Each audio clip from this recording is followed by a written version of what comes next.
Umaalma ang kumuha ng isa sa mga video ni dating Pangulong Rodrigo Duterte na ginamit bilang ebidensya ng International Criminal Court Office of the Prosecutor.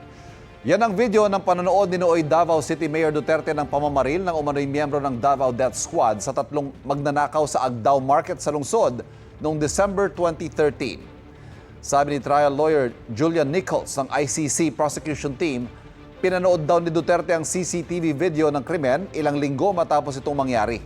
Ang tanong niya, bakit hindi naresolba ni Duterte ang isang krimen na nangyari habang maliwanag at nasaksihan ng marami?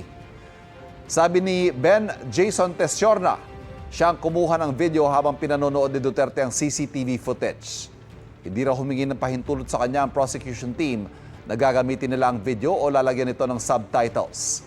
Ay kay Tesiorna, nalagay sa panganib ang kanyang buhay at reputasyon dahil lumalabas daw na nakipagtulungan siya sa ICC. Sinusubukan pa makuha ang panig ng ICC kaugnay nito. Paano po ba yun nila nakuha? Paano po naging nasa posesyon hindi niyo? ko alam. Had they contacted me, I would have explained to them kung ano talaga yung doon nangyari. Hindi real time yung Video. pagbaril. Pero real time yung kumukuha ako ng video sa loob ng operation center.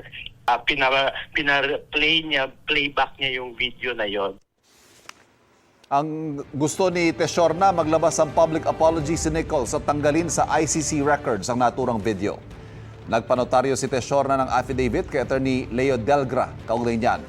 Ipinadala na raw ito sa kapatid ni Leo Delgra na si Attorney Martin Delgra III, isa sa mga abogado ng dating Pangulo, para maisumite sa ICC.